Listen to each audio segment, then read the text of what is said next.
Nació en Sudamérica, en el bello país de Bolivia. Sus primeros años de infancia en su tierra natal estuvieron llenos de felicidad junto a su hermana y sus papás. Tenía 6 años cuando la familia decide pasar unas vacaciones de verano en Chicago y sus padres quedan enamorados de esta ciudad de los vientos, donde deciden comenzar una nueva vida, pero una vida que estaría llena de retos, obstáculos y grandes desafíos, porque por muchos años vivirían como indocumentados en este país. Él sufrió de bullying, discriminación y racismo, hasta el punto de afectarlo fuertemente en su autoconfianza. Después de varios años, decide tomar las riendas de su destino con gran determinación y actualmente tiene su licencia como enfermero, una carrera universitaria en ciencias políticas por parte de un prestigioso colegio y está a punto de convertirse en abogado, un abogado con una gran empatía a los más desprotegidos. Amigos, es un placer presentarles a Fidel Telles. Fidel, es un gusto y un placer. Gracias por aceptar la invitación, de verdad. Nos da un enorme gusto el que estés aquí en 41 grados norte. Gracias por tu tiempo y gracias por tu presencia. Bienvenido. ¿Cómo estás? Muchas gracias, Salvador. Un gusto estar aquí con tu audiencia. Estoy muy bien. Estoy feliz de poder platicar y ser parte del proyecto. De verdad, mil gracias. Es un proyecto que vamos comenzando, así es que tú eres de los primeros invitados que tenemos y además boliviano, ¿verdad? Boliviano, sí, de Sudamérica. Híjoles, pues mira, eres el primer boliviano que está como invitado con nosotros y es un placer. Fidel, oye, ¿a quién prefieres? ¿A Nadal o a Roger? Me gusta Nadal, me gusta ¿Sí? su energía, muy buen jugador. Sí, digo, porque sé que te gusta el tenis, ¿verdad? Sí, aunque no lo juego bien, por adentro me divierto, entonces eso es lo que importa, ¿verdad? Lo practicas con cierta frecuencia. Sí, los sobrinos con la familia. Mi papá me enseñó el tenis, entonces yo he tratado de mantener eso. Buena para la salud, para la mente. Cuando uno está estresado, se va al deporte y ahí salen buenas cosas. Claro. Entonces tu papá te enseñó esto desde que eras niño. Sí, de que era niño. Él jugaba con su hermano. Tiene Ajá. una gran familia de Bolivia. Ellos jugaban tenis, entonces para mí eso fue una manera para conectar con mi familia, con mi padre. Y él me enseñó, fue difícil en el principio manejar, cómo tirar la pelota para atrás, pero con el tiempo uno aprende la disciplina y se vuelve muy divertido cuando ya uno sabe lo que está haciendo. ¿Sí? Ok, precisamente, Fidel, me gustaría que comenzáramos platicando acerca de tu niñez. Tú naces en Bolivia y Sí. platícame cómo era tu niñez, cuántos hermanos tienes, a qué se dedican tus papás o a qué se dedicaban en aquella época. Platícame un poquito de tu infancia, Fidel. Sí, bueno, yo soy de Oruro, Bolivia, de lo más, uno de los fríos, 12,000 pies sobre el nivel del mar, entonces estamos acostumbrando al clima frío. Y tengo una hermana solamente y mis padres. Entonces crecimos en Bolivia desde el 85 hasta el 90, he estado ahí. Y mi experiencia es bonita con ellos porque de lo que me recuerdo, siempre hemos estado juntos, aunque mis padres trabajaban. Ellos eran maestros, mi mamá era maestra, mi papá era maestro, mi papá enseñaba filosofía, ética y religión, mi madre enseñaba a la escuela elementaria a los niños. Entonces, aunque ellos siempre estaban ocupados trabajando, siempre, yo no sé por qué, si es la diferencia de Bolivia y Estados Unidos, pero siempre hallábamos el modo, aunque no teníamos mucho, pero el modo de de pasarlos juntos y convivir juntos. Compartíamos muchas historias, compartíamos comida, y la comunidad es muy fuerte en Bolivia. Conocer a sus vecinos, conocer a todo mundo, entre toda la familia. Eso es lo que más me recuerdo, especialmente la comida boliviana. Espero que un día lo invite. Hay muchos platos deliciosos, especialmente las salteñas, y hay un boliviano escuchando. Muchas comidas deliciosas, y eso es lo que más me recuerdo de Bolivia, es la familia, la cultura y el bonito tiempo que hemos pasado juntos en Bolivia.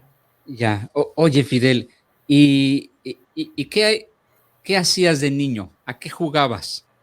Cuando era pequeño, me recuerdo que me gustaba correr, siempre corría, teníamos nuestra casa, corría, daba círculos en mi casa, y como tenía mucha familia, tenía primos, entonces la mayoría del tiempo estaba con mis pequeños primos ahí jugando afuera. Todos vivíamos, es el tipo de ambiente donde todos viven casi juntos, la familia es junto, los abuelos, Ya. los tíos, los primos viven en el mismo lugar, y jugaba con ellos, entonces mucha interacción con mi familia. En esa etapa de infancia, ¿hubo alguien en particular que influyó de una manera más fuerte en ti? ¿Algún abuelo, papá, mamá o alguien en particular? Siempre han sido mis padres, especialmente mi papá. Él siempre nos ha plantado las semillas en nuestras cabezas de que tenemos que hacer algo en la vida, que somos importantes y que se puede todo en la vida. Él ha pasado por mucho en su vida, y nos ha enseñado a tratar, siempre tratar de salir adelante. Claro, claro. Y estás en Bolivia, en esta ciudad, supongo que es una ciudad pequeña o era una ciudad pequeña en aquel momento. Sí. ¿Hasta qué etapa de tu vida estás en esa ciudad?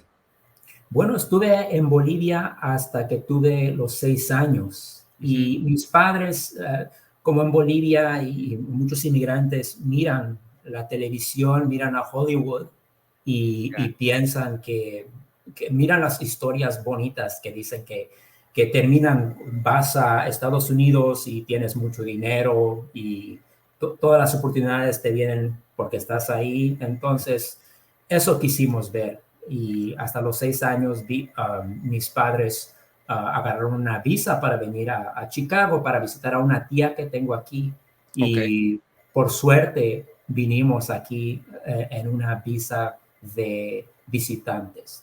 Solamente yo pienso que la visa era por 6 o 3 meses por ahí.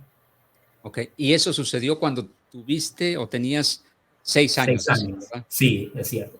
¿Y llegaste a Chicago o llegaron a Chicago? Directamente llegamos a Chicago a los 6 años de Ok. visitantes. Mis padres les miraron todas las oportunidades y les encantó que tenía muy diferente que en Bolivia, Claro. y les gustó, y ellos decidieron, bueno, solamente es mi mamá, mi papá y mi hermana, y el resto de mi familia está en Bolivia. Eso es. Entonces mis padres tuvieron que decidir continuar en Bolivia con el trabajo que tenían de maestros, Sí. o darnos una vida mejor, darnos algo de que ellos nunca pudieron tener a nosotros por quedarnos acá. Entonces ellos, con toda esa imaginación de que aquí te dan todo y todo es como una fantasía, claro que escogieron que quedarnos aquí en Estados Unidos, en Chicago. Ok. Oye, Fidel, y entonces me dices que llegaron con una visa de turista, los 4 se vienen para acá, Sí, sí. pero entonces, ¿qué sucede? En ese momento que se enamoran, por decirlo así, de Chicago, Sí. ¿deciden quedarse? Entonces, ¿se quedan ya radicando acá, a partir de ese momento? Sí, eso es cierto. A partir de ese momento nos quedamos aquí. Entonces, claro que la visa se vence en un cierto Ujú. tiempo, y nosotros pues dijimos, pues nos quedamos aquí. A ver, vamos a ver qué nos tiene de suerte Estados Unidos, qué nos da, vamos a vivir el sueño americano. Sí, esa era mi siguiente pregunta, Sí, porque sí. Entonces, el estatus que tenían como turistas se termina entonces. Se termina entonces, sí, sí. Después de 6 meses se termina el estatus y viene la realidad y nos pega como si una troca en la cara, ¿verdad? Porque, como le digo, en Hollywood le dicen que viene uno aquí y le dan todo es gratis, todo es un cuento de feliz, pero cuando uno ya no es legal aquí, Claro, y es indocumentado y tiene ese estatus de indocumentado, eso ya cambia todo. claro.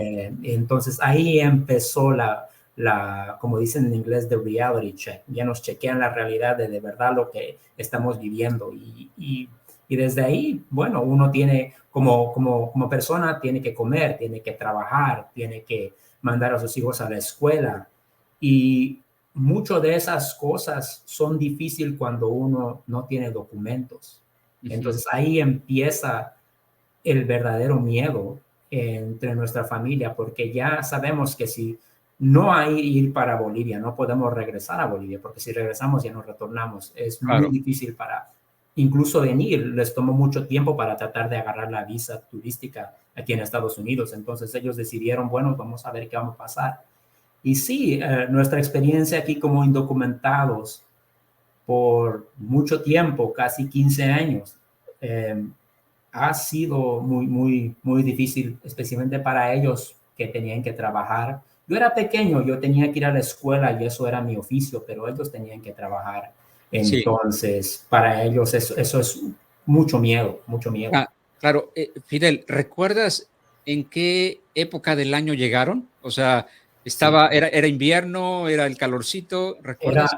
Era unos cuantos días del 4 de julio. Eso me recuerdo muy bien Okey, que celebramos incluso cuando llegamos con nuestras banderas de Estados Unidos y fuimos a mirar los cohetes y okey, muy bonito, muy buen welcoming, muy bienvenida. exacto. Oye, pero te tocó el verano en su apogeo al 100%, Sí, era sí, julio, entonces. sí, en julio, sí, sí.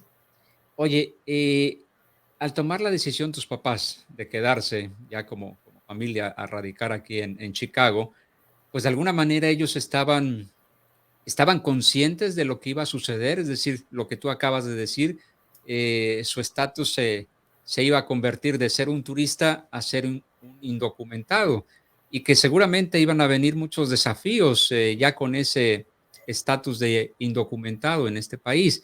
¿Ellos sí estaban conscientes o de alguna manera estaban en pues, en una especie de fantasía o tan enamorados de esta tierra que de alguna manera decidieron enfrentar esos desafíos como indocumentados? ¿Qué pasaba por las mentes de tus papás?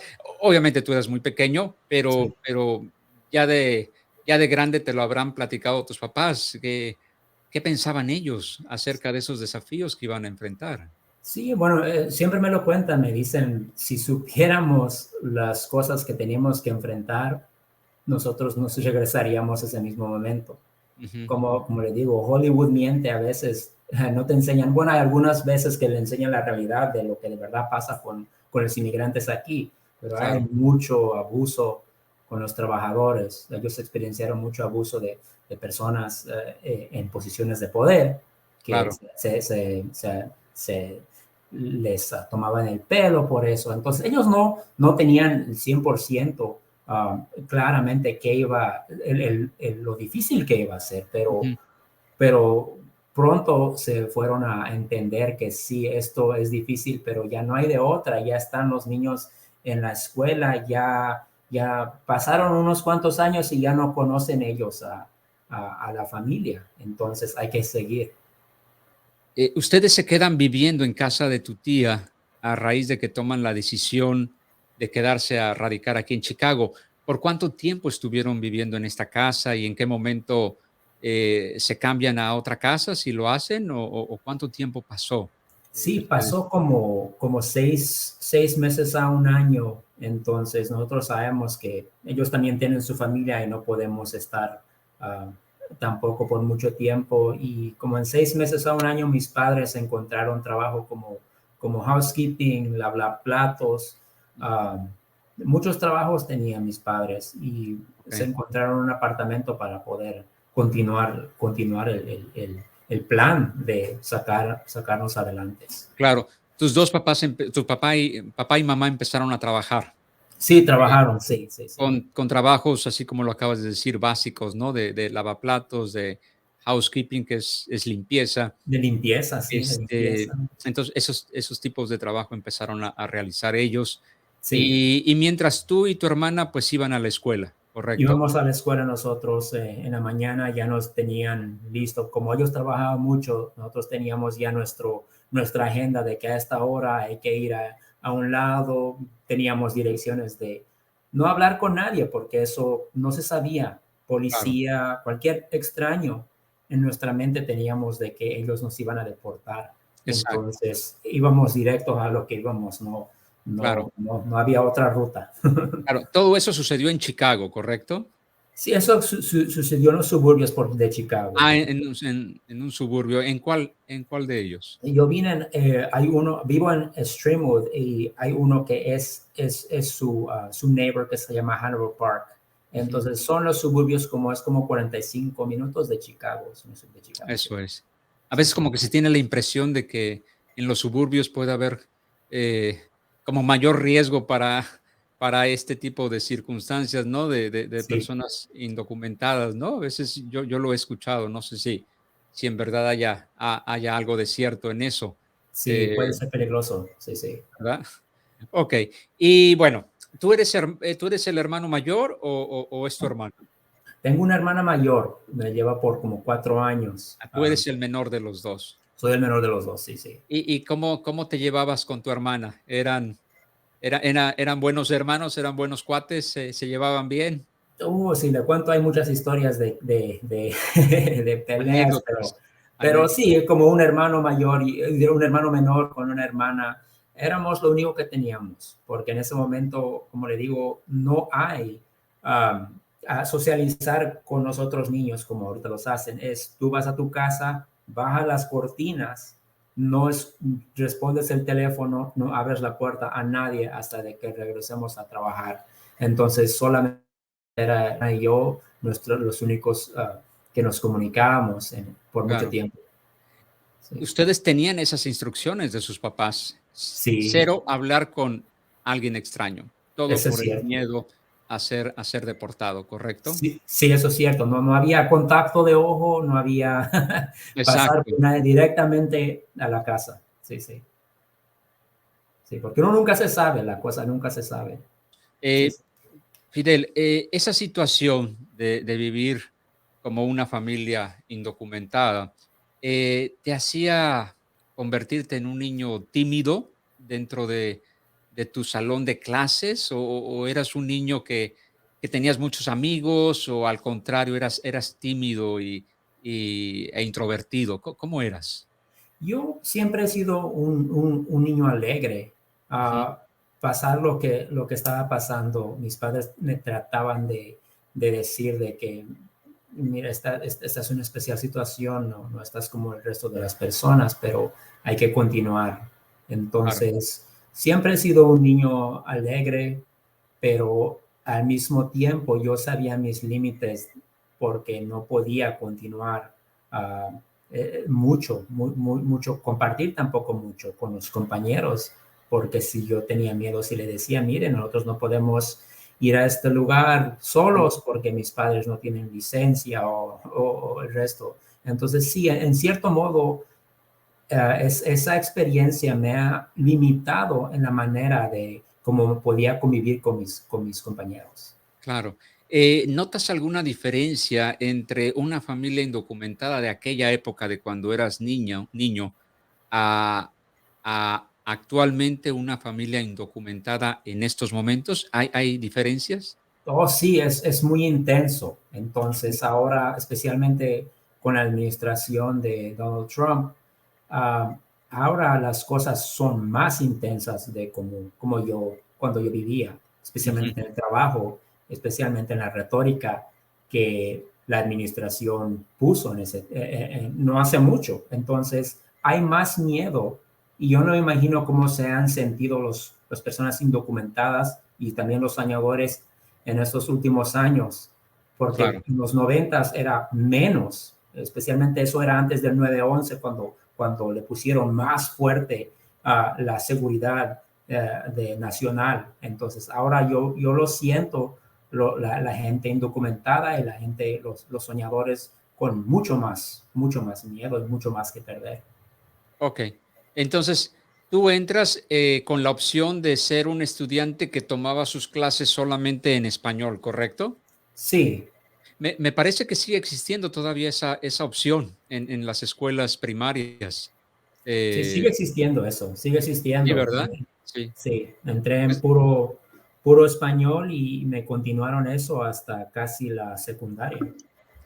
claro, claro. Entonces, tú entras desde primero de la escuela primaria, Sí, terminas la primaria. Bueno, aquí en Estados Unidos son 8 años de primaria, ¿verdad? sí, Entonces, sí, es como sería el equivalente a primaria y secundaria en nuestros países latinos. sí, Eh, bueno, entonces transcurre todo este tiempo de ser estudiante de la escuela elemental. sí, Y después pasas que ya a la preparatoria, o a la high school, ¿correcto? correcto, sí. Ahí en la high school, bueno, antes, dentro de tu educación elemental, ¿haces el cambio en algún momento de tomar solamente clases en español a empezar a tomar clases en inglés? ¿En algún momento se da ese cambio? Sí, como en los finales yo pienso que es en el grado 8 que lo ponen medio bilingüe. Entonces, Okey, partes, yo no entendía todavía mucho de inglés, pero todavía me pusieron en clases de inglés y me pasaban, aunque no sacaba buenos grados, porque no le entendía nada lo que decían, no entendía la materia, me seguían pasando hasta que llegué a la secundaria y puro inglés en la secundaria. claro. Oye, y en esa etapa de escuela elemental, y considerando que tus papás, son maestros de profesión, Sí, ¿ellos cómo tomaban esto? Seguramente estarían muy preocupados y seguramente con muchas intenciones de apoyar a sus hijos en sus tareas, y tal vez ellos se veían limitados también en poderlos ayudar, porque, pues, llegó el momento en que tus clases, tus materias eran en inglés. Seguramente habrán tenido alguna complicación tus papás a la hora de quererlos apoyar a ustedes como hijos. sí, claro, ellos tienen mucha confianza en Estados Unidos y tenían mucha confianza en nuestros maestros que estaban haciendo lo que le están pagando para hacer. Entonces, todo lo que decían los maestros, a mí me decían los maestros de que su hijo es flojo, su hijo no entiende, su hijo quizás lo vamos a poner en clases de especial, aunque en clases de especial porque no entiende la tarea, no termina en tiempo. Y en realidad el problema no era que yo era flojo o que necesitaba clases de especial. No me han diagnosticado con un problema de disabilidad, de aprendizaje, pero eso es lo que ellos estaban escribiendo en Sí. mis reportes. Y mis padres confiaban de que ellos, como es Estados Unidos, ellos iban a hacer lo mejor que puedan para salirme adelante. Entonces ellos confiaban mucho en ellos. Y bueno, pues yo seguí en eso de que según lo que me decían los académicos que era flojo, pues o quizás soy flojo, quizás soy especial o no. Entonces, esa filosofía de lo que los maestros decían, nosotros lo tomamos con todo el respeto y lo seguimos sin cuestionar. Oye, y entonces, ¿llegó el momento en que te cambiaron a clases especiales? ¿Sucedió eso? Estaban a punto de cambiarme a clases especiales porque, como le digo, mi problema no era de que era especial o que es que no entendía el idioma, yo no Sí, sí, sí, entendía lo que ellos enseñaban, yo no lo he tomado antes. claro. Y es la Y historia perdón, sí, es la historia de muchos niños hispanos que se encuentran en esta problemática que tú viviste, ¿no? De que puedan ser diagnosticados, por decirlo de una manera, como niños con discapacidad, pero en realidad sí, no, el problema es la falta de entendimiento del idioma inglés, ¿no? Y eso los sí, limita mucho.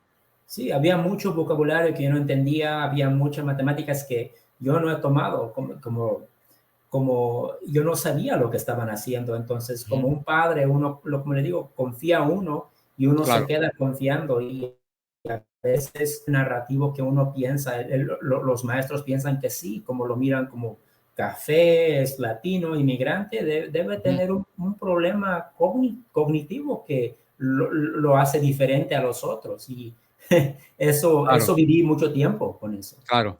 Fíjate que ahorita que mencionas lo de, el color de la piel café, Sí, se tiene la idea de que en los suburbios, normalmente hay muchos menos hispanos que en este caso que en el área de Chicago, en la ciudad de Chicago, donde la comunidad hispana es muy grande. sí. Entonces, mi pregunta es, ¿en algún momento sentiste cierta discriminación por ser hispano, por tu color de piel? Claro, eso fue reforzado por mí. Incluso subiendo un poquito más a la secundaria, con los consejeros y todo eso, yo me recuerdo expresar a ellos de que, mire, yo tengo planes, yo quisiera ser algo importante, algo grande, o quisiera ayudar a la sociedad, y yo sentí que a mí me ponían como en el asiento para atrás. Tú eres café, ¿por qué no te dedicas a la construcción o a cortar pasto? Y como le digo, no hay problema con esas profesiones. Yo admiro mucho a esa gente que trabaja duro, pero Claro. te ponen en esa caja, te ponen en ese límite. Y eso es lo que yo he sentido toda mi secundaria, que me han puesto en un cuadradito, y en eso voy a hacer. Y no han trabajado para poder descubrir qué son mis talentos. No les importaban que eran mis talentos, solamente que yo era diferente. ¿Y en algún momento te lo dijeron de manera directa? Decir: "Oye, pues tú mejor dedícate a la construcción, tú mejor dedícate a la jardinería", ¿sí te lo dijeron de manera directa y frontal? Eso sí, a mí me han dicho mis consejeros, me han dicho, mira, ¿qué estás pensando? Y incluso gente que yo pensaba, que yo tenía mucha confianza, como eran documentado, yo le decía, mire, yo tengo planes, yo quisiera ser un día un representante, quisiera ser abogado, y te decía, mira, vos qué estás pensando eso, tú eres un indocumentado. Tú no tienes que tener sueños así. ¿Qué es esos sueños así? Eso estás pensando humedades. Entonces, Claro. para mí, mucha gente me ha dicho esas cosas, incluso principales, y luego va a ver que le voy a contar cómo salí de la secundaria, um, por esos pensamientos y esos prejuicios tan duros que le ponen. Como le digo, el racismo no, en estos momentos a veces no es directo, ¿verdad? No le dicen, porque es hispano, usted no puede estudiar en esta escuela, o porque es afroamericano, usted no puede entrar a este bus. Pero ahorita el racismo está inculcado en las personas con posiciones como consejeros, maestros, y se lo dicen discretamente. Te lo dicen discretamente, bueno, tú perteneces a este grupo. Tú no tienes que estar aquí pensando en educación más alta. Tú dedícate a lo manual. Quédate con tu gente. Eso es lo que te dicen. Y eso no es ilegal. Eso no es ilegal. Ellos te pueden decir si quieren eso. Bueno, se pueden poner el problema, pero hay mucho de ese narrativo en mi experiencia. Eso es, cada día hubo ese narrativo. Ya. Entonces, toda esa etapa de tus 8 años de escuela elemental, lo viviste bajo ese ambiente en donde Sí, sentías ese racismo y esa discriminación hacia ti por ser hispano. sí, Eh, claro. Llega el momento en que pasas a la high school. Sí, sí. ¿Qué sucede ahí? Obviamente son 3, 4 años, ¿verdad? De high school. Sí, entonces yo estuve ahí por 3 años. 3 años. Entonces, en el principio, lo que pasa en la que yo fui, yo no quiero generalizar todas las high schools en Illinois, pero donde yo fui, empiezan con el grado 9, 8, 9, 10, 11, 12. Yo llegué al año 11, ¿Ok? y no te pasan así. Las clases que yo tomaba eran un chiste. Yo tomaba clase de lonche, de gimnasio, y no hay. También el atletismo y el deportismo es importante para la salud. Como enfermero yo sé, pero me pasaban de grados, pero yo no aprendí casi nada. A mí no me enseñaban casi nada en la secundaria. Y bueno, yo llegué hasta el año 11 y en ese año ahí es cuando cambió mi vida por completo, porque yo ya tenía eso afirmado desde la elementaria, de que Ah, era un documentado, sí, que no pertenecía a todo eso. Y estaba yo parado, le cuento, fuera de mi, esperando el bus para tomar a mi casa. sí, Y yo no sé cómo le llaman en español, pero tenemos una persona que se llama la dean. La dean es como una posición casi como la principal que se encarga de los estudiantes. Y ella me encontró a mí, me miró, me, me estaba a mí, me quitó mi mochila y me dijo, mira, tú no perteneces al distrito. Tú, y si tú te quedas en esta escuela, yo te voy a botar de aquí. Yo llamo a la policía. Tú no perteneces aquí. A mí te lo dijo me así de manera clara, te lo dijo. Claro, me lo dijo. Entonces yo Ajá. me quedé sorprendido. Yo dije, mire, yo tengo 17 años y usted me quita mis cosas sin llamar a los padres, sin llamar porque eso no es mi culpa si, por ejemplo, si yo entré a esa escuela y no tenía que estar en el distrito, eso son los padres que tienen que hablar, no conmigo. Y no me tiene que estropear y quitar y amenazarme con la policía. Y eso me pasó a mí. En derecho eso me pasó a mí. Y eso a mí me dolió. Fui a mi casa, caminé a mi casa y le dije a mis padres, mire, y me dijeron, ¿por qué estás aquí un poquito? ¿Por qué estás aquí? No nos llamaste, podíamos recogerte. Y no, yo les dije, mira, me botaron de la escuela porque piensan que soy un problema, dicen que no pertenezco aquí. Y eso me cambió la vida. Y bueno, mi padre, como sí, hace trabajos manuales, pero él conoce la verdad y conoce cuando una persona está siendo atacada y él no sabe mucho bien inglés. En ese tiempo no sabía mucho bien inglés. Él fue con el superintendente de nuestra escuela Ujú. y habló con ellos y él exigió. Y eso es lo que me sale de la abogacía, por eso estoy en este camino que estoy, porque él exigió, dijo, mira, necesitamos justicia, porque lo sacaron a mi hijo sin hablar con los padres. ¿Por qué Ujú. no hablaron con nosotros? Entonces, vino mi papá y habló con el superintendente y la regañaron a Sadine y tuvimos justicia en ese momento. Pero me recuerdo muy claro que cuando estábamos en la oficina y estaba viniendo el consejero, estaban viniendo todos, se estaban riendo en frente de nuestros padres, en frente de mí. No les importaba. Ellos nomás querían aparentar que querían solucionar y que nos querían dar una opción para que yo continúe en la secundaria.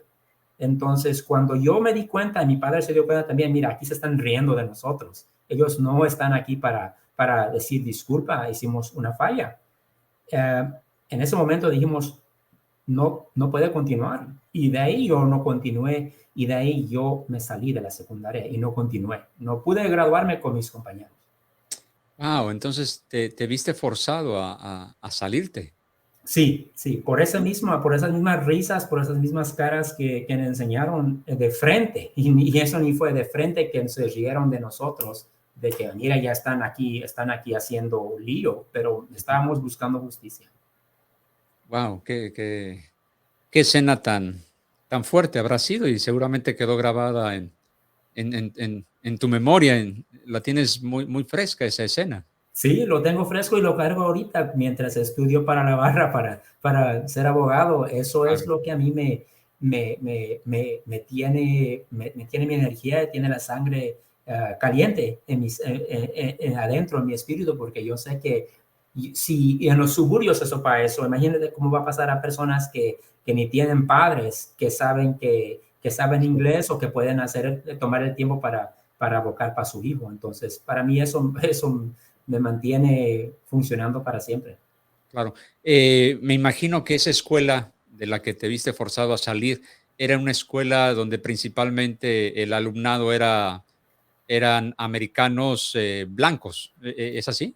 Sí, es un poco, ahora es más diverso, pero en ese tiempo la mayoría de las personas se notaban que tenían más privilegio, eran los blancos. Los Y blancos. la minoría se notaba, eran dos clases, se notaba, parecía como, no sé si ha visto la cárcel, que cuando se separan los blancos, los latinos, los afroamericanos, era parecido así, no eran todos unidos. En el tiempo que yo estaba ahí era parecido así y era separado. Sí, eran dos diferentes tipos de justicias para diferentes personas.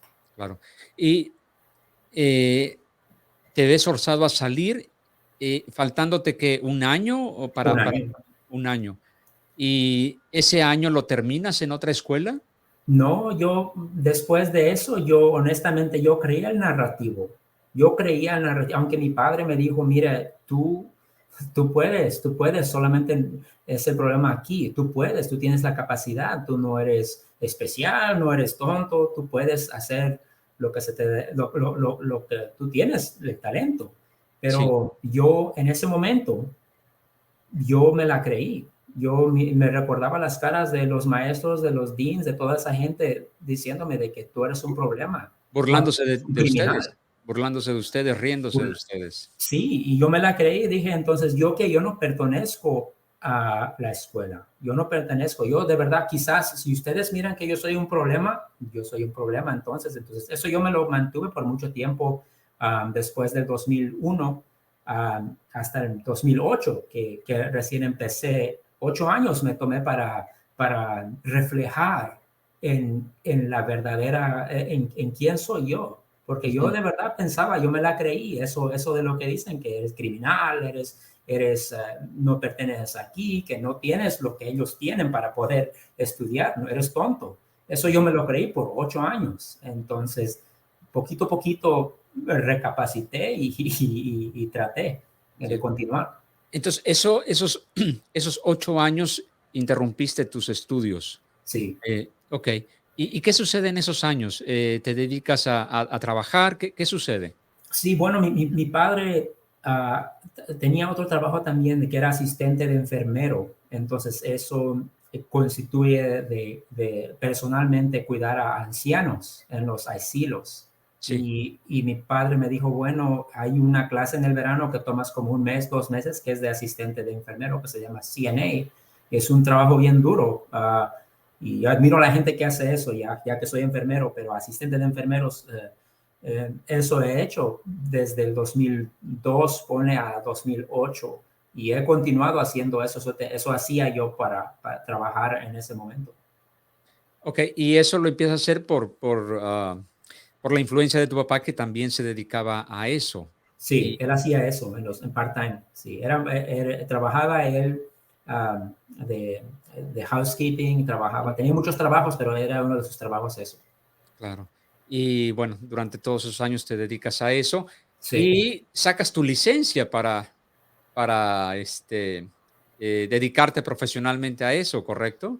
Sí, es un certificado. Entonces saqué un certificado y hice eso por 8 años. Y después de eso me fijé, dije, ¿qué voy a hacer ahora? Am, yo pienso que soy capaz. Yo miro a mucha gente que hace, que yo quiero ser abogado, yo quiero representar a mi gente. Yo no quiero que otros niños sufran como yo he sufrido.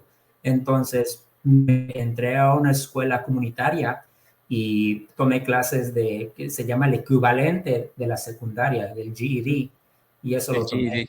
Ujú. Sí, sí, sí.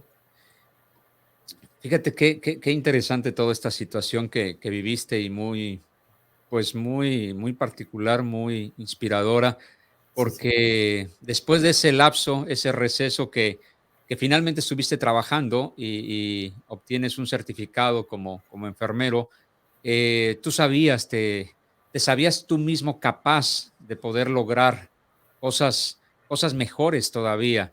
Y seguramente lo que viviste en tu infancia, en tu adolescencia, de esa discriminación, eso influyó mucho para que se generara en ti esa vocación para ser abogado, ¿es Sí, sí. correcto? Sí, yo tenía eso siempre. Dije, bueno, si saqué ese certificado de asistente de enfermero, ¿por qué no más? ¿Qué me está parando? Entonces, me inscribí a clases de GED y lo reprobé la primera vez. Todavía estaba tratando de recuperar la fundación que nunca obtuve en la Ujú. secundaria ni en la elementaria. Y lo reprobé la primera vez y tomé otros 6 meses para seguir estudiando, porque eso yo pienso que de todo lo que he hecho de la secundaria del GED es lo más difícil que he podido hacer, porque eso es todo según tu fundación de lo que va a la escuela cuando es joven en un Claro. examen. Entonces, con toda esa duda, la segunda vez lo pasé y decidí inscribirme a una escuela comunitaria. para agarrar un asociado. Quise agarrar un asociado, pero luego en el fin me transferí para una escuela de 4 años, porque dije, mire, yo si puedo el GED y pasé el GED la segunda vez, ¿qué más va a pasar? Entonces me inscribí a una escuela de 4 años y me aceptó. Fue a la escuela en Chicago que se llama DePaul. Y DePaul me aceptó a mí con todo mi GED, con toda mi escuela comunitaria. Y yo les dije, mira, yo quiero ser su representante, yo quiero ser su senador, yo quiero ser su congresista, porque yo conozco cómo es, de verdad, cómo sufren aquí los inmigrantes, cómo sufren la gente que no ha nacido aquí, y sé los obstáculos. Entonces traté lo más que pude y terminé mi carrera en ciencia política. Entonces tengo un bachillerato en ciencia política. Y cuando terminé eso, pues continué. Dije, bueno, es un poco complicado la política aquí en Illinois, como sabes, si usted no conoce a muchas personas, no tiene dinero, a veces tienes buenas ideas. Hay mucha gente en este país que tiene muchas buenas ideas de cómo cambiar, cómo traer el cambio, pero claro, si no tienes el dinero o el pedigree o la gente para que te respalde, tus ideas se paran allá y el dinero sigue moviendo para acá, y la gente con el dinero o con la gente que tiene más para dar, ellos van a ser sus representantes, y desafortunadamente eso es lo que está pasando ahora. Y por eso a mí eso me frizó. Yo siempre quería ser o representante o su congresista, o su senador, o su abogado. Quiero representar a la gente. Eso siempre ha sido mi misión. Claro. Oye, Fidel, entrar a la Universidad DePaul es una universidad privada. Sí, sí. Entonces, ¿obtuviste alguna beca para poder estar ahí estudiando? No, de ninguna manera, porque traté lo más posible, mis grados estaban bien, pero en el undergrad, en esos 4 años, no obtuve. Entonces, mis padres, por suerte, como le digo, yo no lo hice solo. Esto es mucho ayuda de mis padres. La mayoría, el 90% son mis padres que han dicho, mira, tú quieres ser representante, quieres ser congresista, quieres ser abogado, nosotros vamos a estar ahí 100%. Y ellos ayudaron. Eso y deudas de student loans, de deudas del gobierno, eso sí. Con eso yo he tratado de ir, y trabajé también los fines de semana, pero la mayoría fue ayuda de familia. Ya. Que me ayudaron a pagar para eso. Mucho esfuerzo por parte de tus padres, sí, sí, para que tú pudieras estudiar en esta universidad privada que es muy prestigiosa. Sí, sí. La Universidad DePaul. De ahí egresaste y de ahí terminaste como, pues ya como tu carrera de abogado. Ahí terminé se llama ciencia política. Entonces ahí tuve un bachillerato de 4 años de ciencia política. Y la mayoría de las personas que toman esa carrera es que quieren ser abogados o quieren ser políticos. Entonces mi opción era una de las dos: o voy a ser senador, voy a ser político local o algo así. Pero eso para mí, como yo no tengo contactos y no sabía con quién hablar, se me hizo muy difícil. Entonces para mí dije, bueno, yo también puedo ser abogado. ¿Qué me está atrasando para ser abogado? Entonces después de eso entré a enfermería. Entré a enfermería porque eso es lo que yo sabía. Eso es lo que yo hacía antes de todo eso. Como dije, que era asistente de enfermero, y fue a escuela para ser enfermero después de mi carrera de ciencia política. Se llama Licensed Practical Nurse. Entonces la diferencia de eso y un enfermero que lo miran en el hospital es que ellos pueden trabajar en el hospital. Nosotros no, la mayoría trabajamos en asilos o en escuelas, y no podemos injertar IVs en la vena, pero tenemos casi el mismo conocimiento. Eso es. Y entonces, terminas esos 4 años en la DePaul. Sí.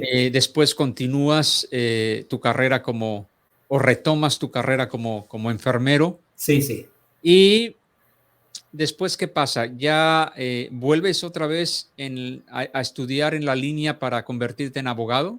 Sí, y entonces para entrar para ser abogado es bien complicado. Hay mucha gente que no sabe, y tenemos aquí una soporte de latinos en Illinois que son abogados, y yo no sabía de ellos mucho, pero yo no sabía, yo para ser abogado tengo que tener, porque es muy caro, es como $200,000 a $300,000 en ciertas escuelas, entonces yo no sabía cómo iba a encontrar el dinero para pagar para ser abogado, entonces por eso me fui a enfermería, porque dije, bueno, yo puedo ahorrarme $20,000, $30,000 para tener el depósito, yo no sé cómo se hace esto, pero tomé el examen, porque hay que tomar un examen que se llama el LSAT.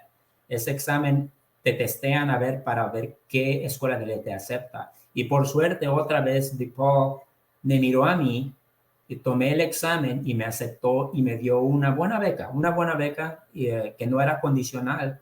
Y eso me ayudó para mí terminar mi educación en abogacía. Entonces, me gradué recién en mayo y me tomó 4 años para terminarla, pero la terminé.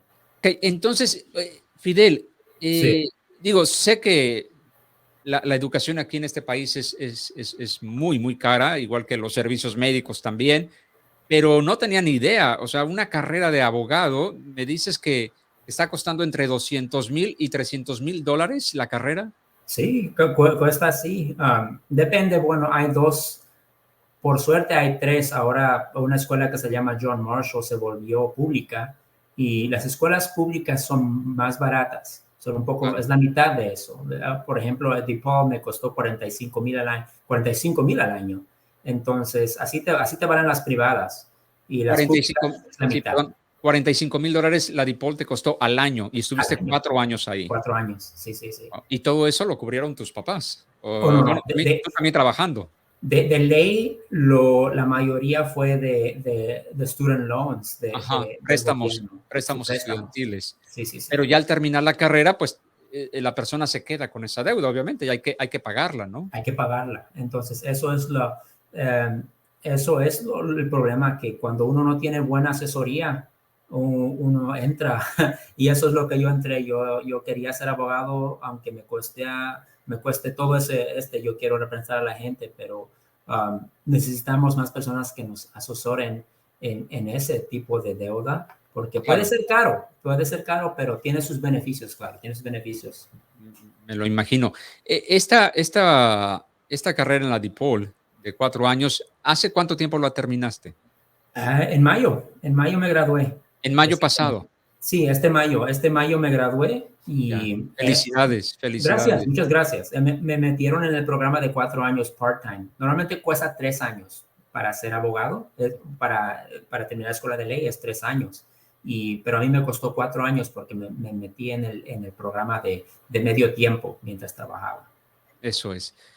Ok, y perdón la pregunta, pero Sí, entonces, a estas alturas, ¿tú todavía tienes una deuda con esta universidad?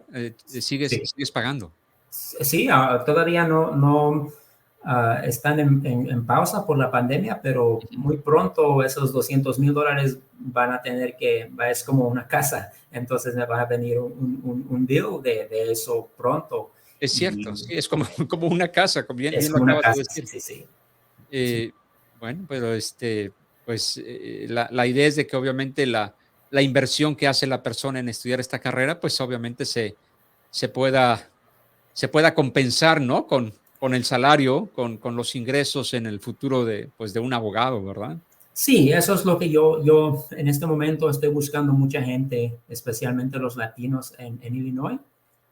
Estoy buscando a ver cómo lo han hecho ellos. Obviamente para ellos era más barato cuando ellos estaban en la escuela, pero estoy buscando mucha asesoría porque yo tampoco no quiero yo no quiero ser abogado solamente por el cheque. Yo Claro, quisiera realizarme porque hay muchas cosas más que valen que el claro. cheque y poder pagar la deuda. Y uno no es feliz así, ¿verdad? Entonces yo estoy tratando de asesorarme con personas para poder a ver qué hacer con esta situación. Sí, sí. Claro, claro, lo entiendo. Esto que acabas de decir es fundamental, ¿no? El hecho de que tengas muy claro en tu mente que, pues que no pretendes ser abogado solamente por el ingreso que se puede obtener en el futuro, Sí, sino por apoyar a la sociedad, a los hispanos, sus por hijos. tratar de pues de generar una ayuda a toda esa gente que necesita asesoría y que en algún momento tú sentiste pues una tristeza de haber vivido lo que viviste en tu adolescencia y en tu niñez. Sí, eso es muy importante. Yo conozco muchos abogados y hay muchos que tienen buenas intenciones, pero hace falta más abogados que tengan empatía con la persona, que quieran escuchar, porque en la escuela de ley, desafortunadamente, no te enseñan la ley. Mucha gente me pregunta a mí, bueno, ¿y qué pasa con mi caso? Yo pasó esto. No, en la escuela de ley te enseñan mucha teoría y no se enfocan mucho en lo esencial, que es la injusticia. No hay, leemos cómo la ley es, cómo la implementan, pero no te dicen que por qué, de dónde vino la historia de la ley, si, eso fue por racismo, o esto, los resultados de aplicar esta ley van a tener esto. No hablan mucho del racismo, de la injusticia, es muy seco la manera. Si usted va a hablar con un abogado, yo he hablado con un abogado y he tratado de contar mi historia y me dijo, no me cuentes todo eso. Yo te voy a preguntar 10 preguntas y te voy a decir si tienes caso.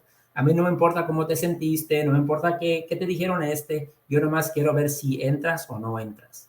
Y para mí, eso quiero cambiar yo como futuro abogado. Es necesario, claro, que saber si tienes caso, ¿no? Pero hay que escuchar a la gente para poder representar. Si eres juez, no es solamente ser un buen juez imparcial y saber la ley, hay que también escuchar, hay que saber cómo tener empatía. Y eso es lo que yo quiero traer a la profesión de abogacía. ¿Tú sientes que hay mucha falta de un sentido de humanismo, de empatía hacia la persona dentro del ambiente de los abogados? ¿Sientes que hace falta mucho esa empatía?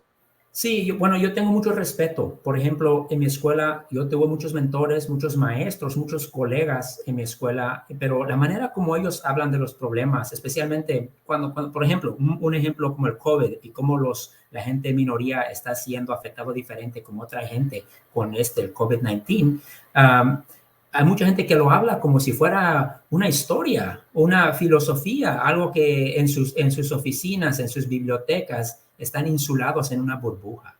Ellos lo hablan solamente de ahí. No han pisado tierra. Y eso yo pienso que es el problema, que hay muchas personas que tienen buenas intenciones, pero no pisan tierra. Tienen que pisar tierra, tienen que hablar con la gente y darse cuenta de que esos son humanos. Esto no es solamente una práctica de gimnasia mental, de que podemos debatir de que cuál es la mejor ley, porque para ellos a veces es un ejercicio. Y esto no es un ejercicio, esto es de vida o muerte. Hay muchas decisiones que ellos pueden tomar, los abogados, que es de vida o muerte, que toca el corazón de la gente. Y si ellos nomás lo miran esto como un ejercicio mental para tener sobre un café o sobre un vino, eso no ayuda a nadie. Y eso es lo que yo quiero cambiar, porque yo no miro eso en abogacía, desafortunadamente. Estoy seguro que lo vas a lograr, Fidel, y que en ti tendremos a un abogado muy humanizado y muy cercano a la comunidad, sobre todo hispana, ¿verdad? Que es de donde tú procedes. Así es que yo confío plenamente en que lo vas a lograr y te estaremos echando porras para que así sea, Fidel. Así es que a seguir adelante, de verdad. Todo esto que nos acabas de comentar es de verdad inspirador y es una muestra de cómo una persona como tú, que ha estado o estuvo en el país indocumentada, pues se ha convertido, prácticamente estás a un paso de ser abogado. Y eso de verdad es muy meritorio, de verdad es digno de admirarse, Fidel. Gracias, Felicidades. Salvador. Gracias. Yo quiero decir para tu audiencia que está escuchando que no se sientan, porque yo mucho tiempo me he sentido que yo no pertenezco. Cuando yo entro a esos espacios académicos, especialmente a mi escuela de ley, con todo respeto otra vez con mis maestros, pero cuando uno entra, a veces, yo escucho mucho que tienen el síndrome de impostor, dicen, yo no me siento que tengo que estar acá. Hay mucha gente que dice eso y eso es cierto, eso es real, no se están inventando, yo lo he sentido también, pero Sí. tienen que darse cuenta de que yo he escuchado, y como inmigrante, como indocumentado formalmente, que no sabía el inglés, que ni nací aquí, yo me he sentado con maestros de Yale, Harvard, estudiantes que han ido a buenas escuelas, que no han pasado lo que yo he pasado, y hemos tenido conversaciones y sus ideas de ellos son brillantes, pero no es algo fuera de lo normal. Ujú. No es algo, es algo que yo he hablado con mis padres, es algo que yo he hablado con mis sobrinos. Ellos hablan de lo cotidiano, pero lo esconden en palabras más sofisticadas. Entonces, no se sientan, porque yo miro cuando yo tengo compañeros que son hispanos, afroamericanos, se ocultan. Ellos tienen mucho que contribuir, tienen hasta más que decir porque ellos lo han vivido, pero se callan porque no quieren sonar estúpidos, no quieren sonar mal, no quieren sonar, oh, ese no sabe. Pero escuchen bien, y yo he escuchado bien, mis ideas no están tan lejos con las ideas de ellos. Incluso se puede contribuir un poquito más porque uno lo ha vivido. Entonces, no se sientan, para la audiencia, no se sientan que se tienen que quedar callados atrás. No se sienten atrás, siéntense en el frente. Si van a la escuela, siéntense en el frente, pregunten, levanten su mano. Ustedes están pagando mucho dinero, porque ahorita yo lo estoy mirando, voy a pagar como $200,000. No están pagando tanto dinero para quedarse callados en el frente con la cabeza para abajo. Pregunten, para eso le están pagando. Entonces, no se sientan que sus ideas son menos que los de ellos, porque no. Estamos en el mismo campo. Solamente tenemos diferentes pasados, pero estamos en el mismo campo y ustedes tienen mucho para que compartir. Totalmente de acuerdo, Fidel, totalmente de acuerdo. Y estoy seguro que esto va a servir mucho de inspiración a aquellos jóvenes que están por tomar una decisión para qué carrera tomar, Sí, sí. qué carrera seguir dentro de este país, ¿no? Viviendo en este país. Oye, y en estos 4 años que estuviste en DePaul, eh, ¿te sentías también en algún momento discriminado? ¿Llegaste a sentir tuviste esa sensación? Sí, en el principio, claro que sí, yo escribía, yo no sabía qué era mi problema, que a veces escribía cosas y como le digo, los latinos tenemos algo de que nos gusta contar todo. Y aquí en América son más, dame A, B, C o D, yo no quiero escuchar nada más. Entonces la manera como yo me comunicaba es que yo te daba todo, de A a Z te daba todo lo que yo sabía. Ellos Sí, son más sistemáticos aquí en Estados Unidos. Son bien sistemáticos la manera que quieren escuchar tus respuestas. Entonces poquito a poquito me he adaptado en esos 4 años en DePaul. Me he adaptado, pero nunca me he olvidado de que, mira, de estos son de aquí vine y uno, después que vences una cosa, un año, otro año, otra cosa, te nace de por sí un tipo de confianza. claro, Entonces, ahora, y no es por ser arrogante, hay que siempre ser humilde, claro. pero yo sé que cuando yo me pongo en un espacio académico con doctores, abogados, enfermeras, lo que sea, yo sé quién soy. Y Claro, eso es lo que le nace a uno si le sigue echando ganas. Y había muchos momentos en esos 4 años donde yo me quería ir a mi casa y no quería saber nada más, pero sí, siempre, si sigues regresando, te das cuenta de que tú tienes algo que aportar. No tienes que ser inteligente, no tienes que ser súper talentoso tampoco. Yo no me considero inteligente cuando estoy ahí, yo no me considero talentoso, pero yo sé que yo sigo tratando. Hay personas que son inteligentes, que es como superdotados, que captan todo bien rápido y todo, ujú, pero no tienen las ganas y eso es lo que les detiene. Entonces, en esos claro, momentos hay que seguir sus logros, hay que mantener eso y siempre ser humilde. totalmente de acuerdo. El hecho de que no te sientas arrogante, pero tampoco Sí, te sientas inferior al resto de compañeros o cuando estás en medio, como tú dices, de doctores, de abogados, de enfermeras, pues tampoco es para sentirse inferior, sí, sí, porque sí. porque bueno, aunque los pasados sean diferentes, como bien lo acabas de decir, pero también estás buscando logros importantes y los vas alcanzando. Claro. Vas subiendo poco a poco los peldaños hasta alcanzar también esos niveles de importancia, igual que tus profesores, igual que algún otro egresado de Harvard, etcétera, ¿no? Sí, sí, eso es muy cierto. Excelente, excelente, Fidel. Oye, y si yo mencionara la palabra éxito, ¿quién es la primera persona que se te viene a la mente? Oh, esos son mis padres, especialmente mi papá, porque en este momento, no sé si escuchó el garaje, pero él se despertó a las 1 de la mañana para ir a trabajar, se trabaja en limpieza. Y mi padre vino aquí, vinimos indocumentados, no sabía inglés, y él pudo sacar su máster. Él sacó su máster aquí en Estados Unidos en la pastoral, en teología. Y le dijeron que a él le dijeron, haga su tesis en español. Nadie lo va a entender. Nadie lo entiende. Pero él seguía regresando a la escuela y se graduó. Él les miró en las caras de todos y les dijo, mire, yo le saqué, hice mi tesis en inglés para que yo quiero que todos lo escuchen. Yo quiero que todos lo escuchen, no me limiten. Y sin inglés fluente, él se metió a agarrar su máster aquí en Estados Unidos, aunque trabaja con sus manos, porque ya por pronto se va a retirar.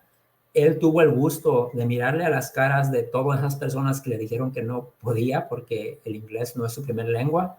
Él llegó ahí. Entonces, eso para mí es éxito de no dejarse por vencido, de seguir peleando hasta el fin, porque hay una vida solamente, entonces hay que seguir hasta el fin.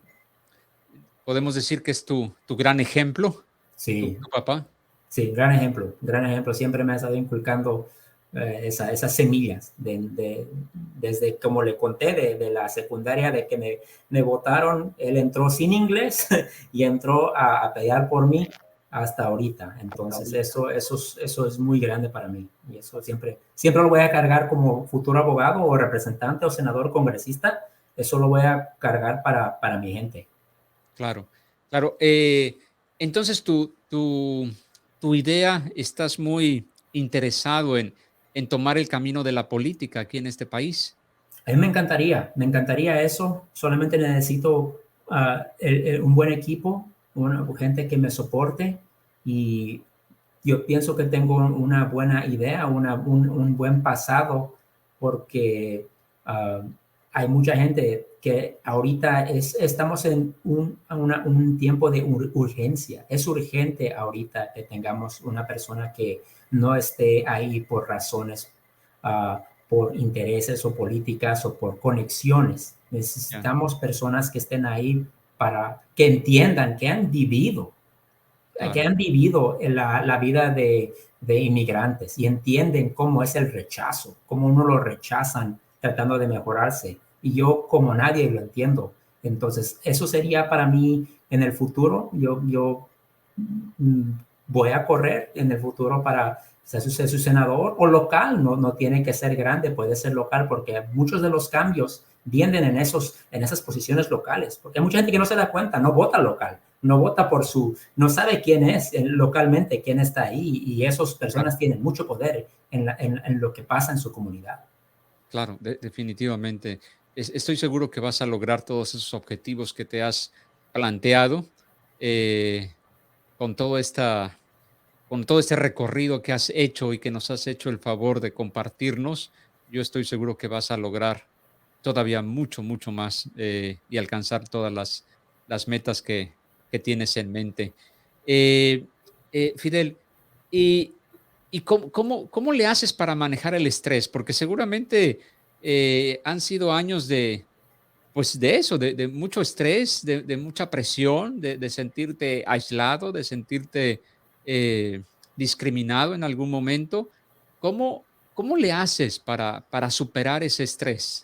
Sí, yo puedo ser que no voy a ser honesto, yo no lo he superado. A veces el estrés es tan fuerte que se lo supera uno, ¿verdad? Entonces, pero uno hay que hacerlo mejor. Yo no he superado el estrés. A veces el estrés viene, especialmente con este examen que tiene mucho, porque si no paso, no voy a ser abogado, pero no se acaba el mundo. Pero la cosa es, hay que regresar al pasado.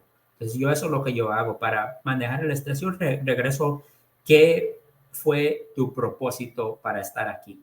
Claro. ¿Estás estresado en esto? ¿Qué fue el propósito? Yo regreso al propósito. El propósito fue para ayudar a la gente, a ayudar a mi pueblo para que no les pase esto más. Entonces, eso me calma. Me digo, ok, no es tan duro porque estoy tan cerca. Mira todo lo que he pasado, estoy tan cerca, no es tan duro. Entonces, siempre trato de regresar o leo otra vez, porque para entrar a la escuela de ley tiene que escribir una statement personal su historia personal, a veces yo lo printeo y lo leo, mire, oh, para esto vine. No me tengo que perder en esto de que cuesta $200,000 y que no va a tener trabajo. Eso lo pongo allá. Yo agarro el papel y leo, para esto vine. Y cuando leo eso, te calma más, porque dice, ok, eso fue el propósito de verdad. Exacto. Cuando te sientes un poco decaído seguramente o estresado, con baja energía, regresas a tu propósito, ¿no? Sí. Y tu propósito que además lo tienes en papel, lo tienes por escrito. Sí, sí, sí. Y a leer ese propósito, otra vez vuelves a tomar rumbo y vuelves a motivarte y a inspirarte tú mismo, Sí, sí. ¿correcto? Eso es importante. Eso es lo más importante. A veces, como enfermero, uno especialmente ahorita, desafortunadamente, en el ambiente que vivimos, expresar cómo uno se siente, la salud mental siempre ha sido mirado como algo negativo, ¿verdad? Si tú estás en depresión, tienes ansiedad o lo que sea, hay que Sí, meterlo en una casa de locos. No eres normal. Eso es el estigma que uno tiene cuando habla de la salud mental. Pero estamos avanzando, que hay más personas, como las de Olimpiadas, que mencionan que no, yo no voy a continuar. No sé si es la Simone Biles, digo, no voy a continuar porque no me siento bien con mi situación mental. Eso es importante. Y para mí como enfermero, yo más me he dado cuenta de que hay que cuidar, el cuerpo es algo, pero la mente está bien conectada con el cuerpo y hay que cuidar la mente. La mente, eso es lo que hay que cuidar, ¿no? No hay que tener vergüenza tampoco. No hay que tener vergüenza. Si se sientes estresado, hay que decir, mira, yo me siento estresado en ese momento, voy a tomar un tiempo para descansar. Eso es bien, no estás mal, eso está bien. totalmente de acuerdo. Entonces, tu proyecto para estos próximos 12 meses, eh, quiero pensar que obviamente es estar enfocado en tu examen para convertirte en abogado, ¿verdad? Ese es tu proyecto principal. Sí, sí. Ok, sí, sí. ¿Para cuándo está programado tu examen, Sí, Fidel? entonces de ahora hasta febrero, en febrero 22 es mi examen Ok, y Dios quiera que lo pase y pasando eso, ya puedo representar, ya legalmente puedo representar a la gente. claro. Entonces, eso, moviendo de febrero del año que sigue, Ujú. donde me agarren, inmigración, que sea problemas con civiles, de la salud, lo que sea, yo puedo ser su representante legal. Y Ya. mirando en el futuro, de verdad yo quisiera ser su representante en su constitución, en su constituents para poder representarlo. Estoy totalmente seguro que lo vas a lograr. Así es que el 22 de febrero estaremos celebrando el que ya hayas aprobado ese examen y estaremos haciendo una gran pachanga, como decimos en México, para celebrar un nuevo abogado, que además es un abogado hispano, muy humano y muy cercano a su propia comunidad. Así es que, de verdad, felicidades. Gracias, Fidel. Gracias por compartir tu historia. Algo que quieras agregar, si un jovencito de 17 años se te acercara y, y se sintiera también solo, desorientado, sin saber qué camino tomar, obviamente un jovencito que como tú vive aquí en los Estados Unidos, pero que sienta esa soledad de no saber qué camino tomar, ¿qué pudieras decirle a ese jovencito o a esa jovencita, Fidel? Sí, yo le dijera al jovencito o la jovencita, por favor, no tengan miedo en hablar con personas y seguir sus metas.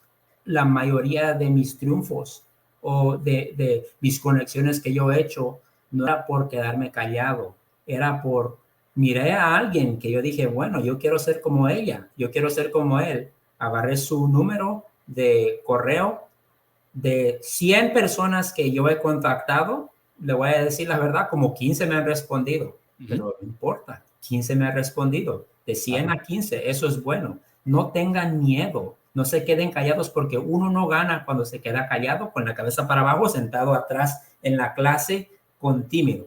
Uno gana cuando uno está ahí y pregunta. Entonces, no se sientan que son los únicos, porque hay gente, yo los quiero ayudar. Si me buscan, yo le voy a mandar mi información a Salvador. Quieren aprender de la profesión de abogacía, quieren aprender de la profesión de enfermería, quieren ciencia política. Yo estoy ahí para dar mi soporte. Yo lo puedo ayudar con lo más que pueda. No tengan miedo y sigan. Uno gana cuando habla. No mantengan la boca callada. Sigan hablando, sigan peleando por sus sueños. No se dejen por vencidos. Gracias, Fidel, por tus palabras. Fidel, ¿dónde te pueden contactar todas aquellas personas que quieran hacerlo, que quieran pedirte un consejo, que quieran hacerte alguna pregunta, en fin, que te puedan contactar? ¿Cuáles son tus redes sociales o dónde estás más activo para que la gente te pueda contactar? Sí, yo tengo mi LinkedIn, yo se lo puedo dar te lo voy a dar a ti para que lo puedas poner cuando pongas el video, pero yo tengo claro. mi correo electrónico que es ftelles@depaul.edu, ftelles@depaul.edu. Ese es mi correo electrónico, yo lo chequeo frecuentemente. Si tienen cualquier pregunta, no se sientan tímidos, mándamelo y yo lo puedo ayudar lo más posible, lo que yo pueda, con lo que yo pueda. ¿Y tu perfil en LinkedIn, lo podrías decir, por favor? Sí, es Fidel Telles. Si me buscan Fidel D. Telles.